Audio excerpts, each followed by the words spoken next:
به نام خداوند دانا و توانا. درود بر ناجی بشریت و الگوی انسانیت جناب رسول الله صلی الله علیه و سلام. تاسو ټول ته سلامونه وړاندې کوم. خدای دې وکړي چې روغ او جوړ اوسئ. بیا هم د نرسنګ اساسات و درسونو ته ښه راغلاست. درس شروع میکنیم. درس قبلی ما هم فرکچرز بود یا امو کسر یا شکستن استخوان ها بود. اما قبل از او امی استخوان های انسان ها را باید بشناسیم که هر انسان 206 دانه استخوان داره. 206 دانه استخوان داره که به صورت عموم ایره ما به دو بخش تقسیم میکنیم. یکی میگیم بخش استخوان هایی که شامل اکسیال میشه 206 دانه است. یکی به دو بخش ما تقسیمش میکنیم. یکی استخوان های محوری یا اکسیال است که شما در این سلاید میبینین تمامشه. این قسمت ها یک محور تشکیل داده است. ستون فقرات و استخوان جمجمه، استخوان هایی که در گردن هست و به می قسم استخوان های قسمت سینه تا بالاخره تا قسمت لگن خاصره استخوان هایی که هستند. این تمامش مربوط سیستم اکسیال میشه. خود استخوان های لگن خاصره شامل نیست. و استخوان های دیگری که هست خارج از این محور که است، یعنی استخوان های شانه، دست ها، لگن خاصره و پاها. اینی استخوان ها شامل اسکلت ضمیموی می شود. و همچنان ما گفته بودیم که میتونه استخوان ها عوامل مختلف سبب شود که استخوان کسر کنه. میتونه عامل فیزیکی باشه یا امراض باشه. یک حالت است که به نام اوستیوپوروسیس یاد می شود، یعنی در اثر کمبود کلسیم اگر استخوان کسر کنه او را به نام اوستیوپوروسیس یاد می کند. و کسرها به دو نوع است، یکی ساده است یکی مرکب. ساده به این معنی کسر کند و به بیرون راه پیدا نکنه، یعنی جلد تخریب نشه، به بیرون راه مستقیم پیدا نکنه. و مرکب هم کسر را میگه که به بیرون راه پیدا کنه، جلد تخریب شود، که قبلا این را تمامش ما خوانده بودیم.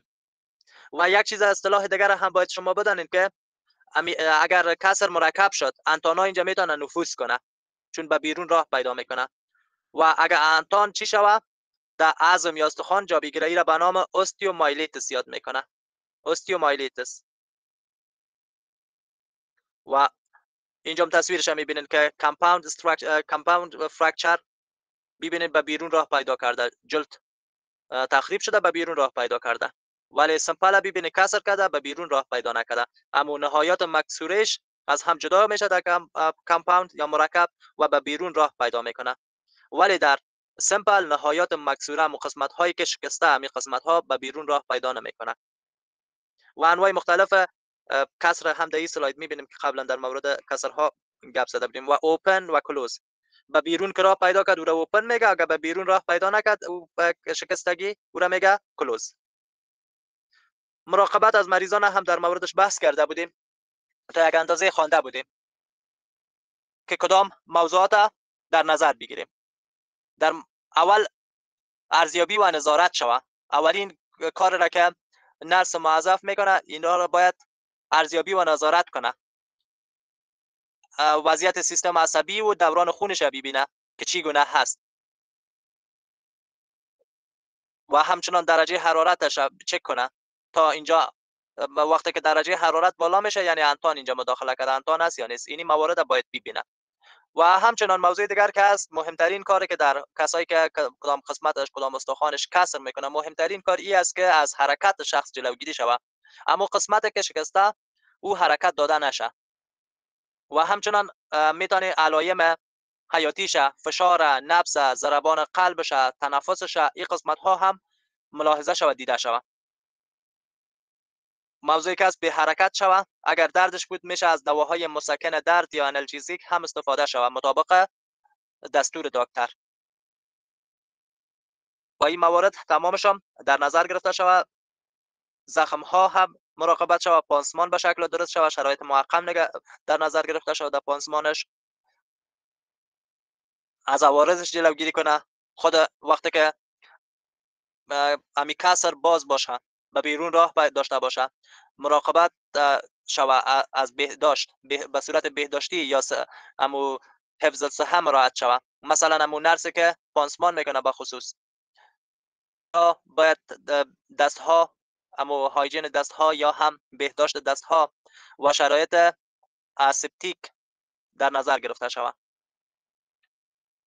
و همچنین به بیمار توصیه شود تا حرکت قسمت های جور خود حرکت بده، شکسترانه اما دیگه اعضایش که جوره او را حرکت بده.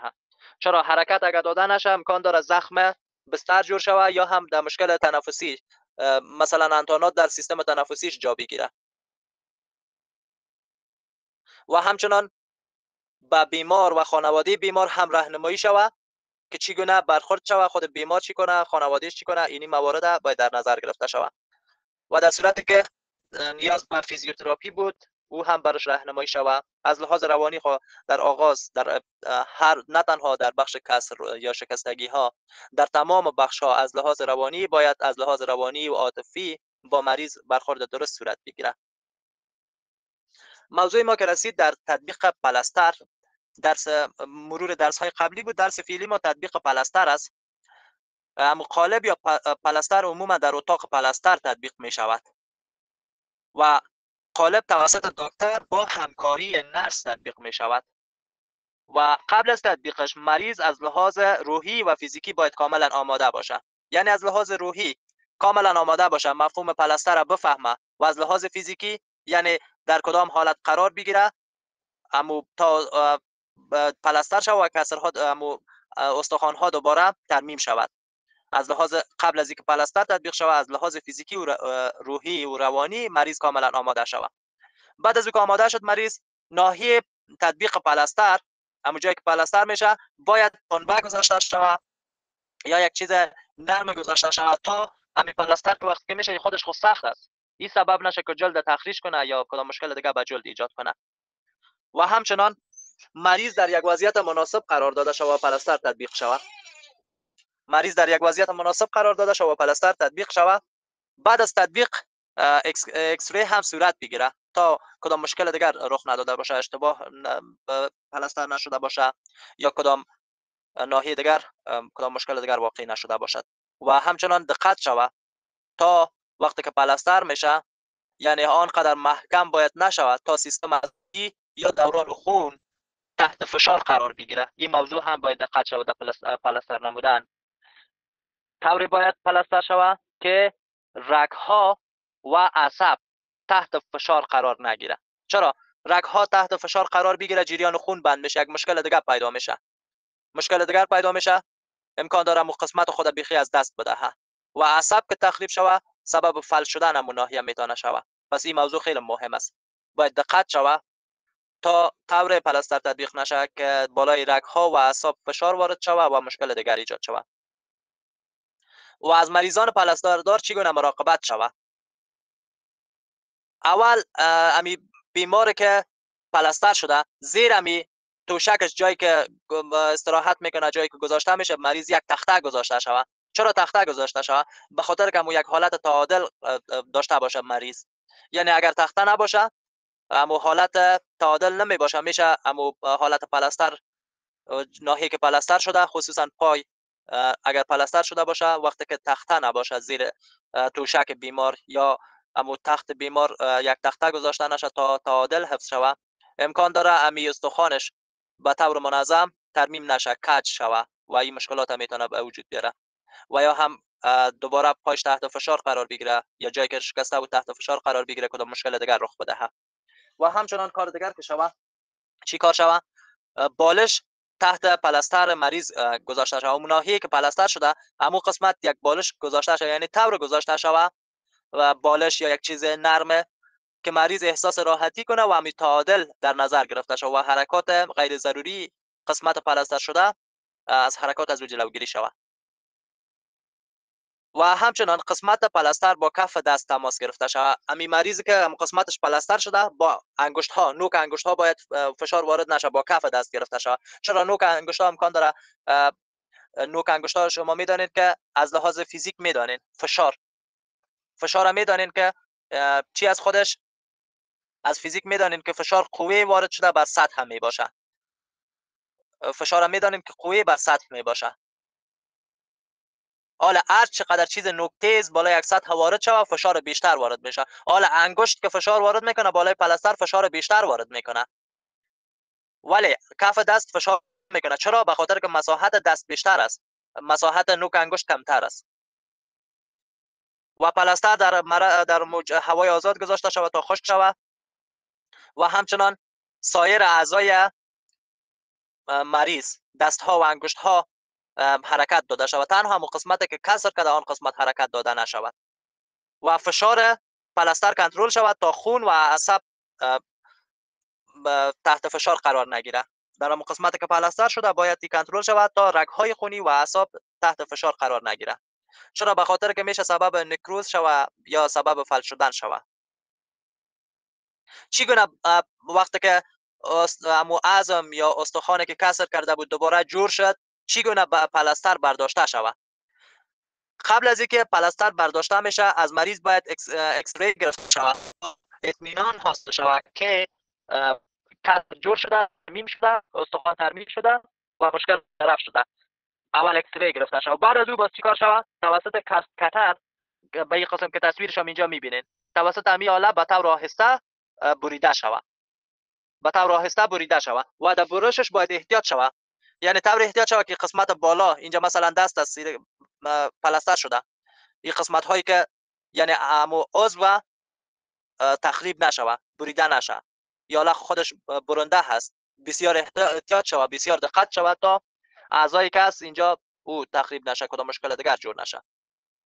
و همچنان وقتی که پلاستر دور شد، پلاستر که دور شد با آهستگی توسط امیاله چی کار شود؟ همون ناحیه که پلاستر شده بود دو امی لانولین تطبیق شود، لانولین بالاش مالیده شود، سرش انداخته شود. لانولین یک نوع مرهم یا روغن است، بالای ازی گذاشته شود، مالش داده شود.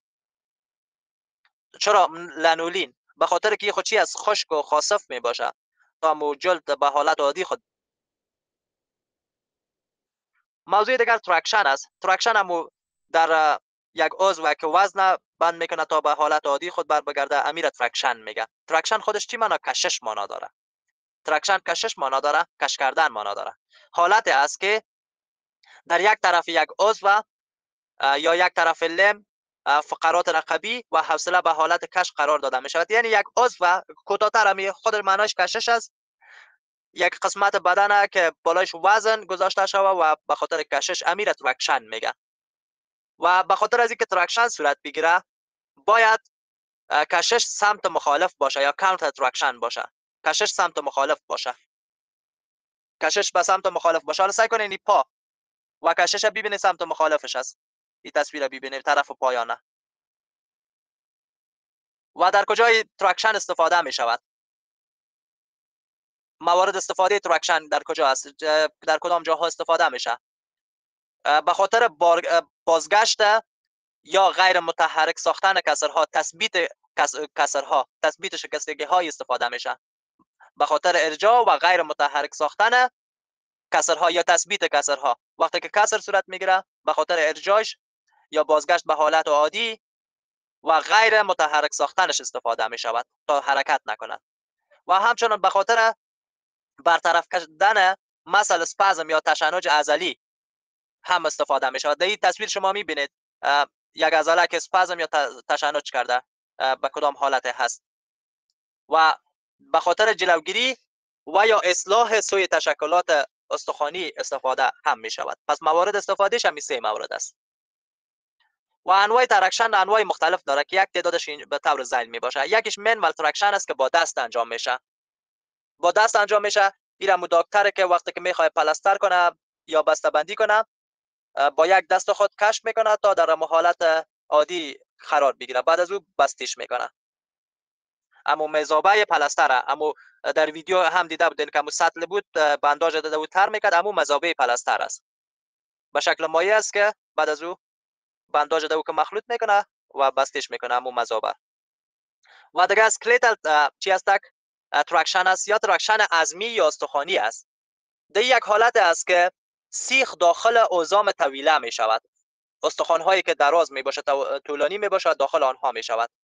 مثلا داخل عظم هیومرس میشه یا از تیبیا، فیمور یا همو استخوان های چی؟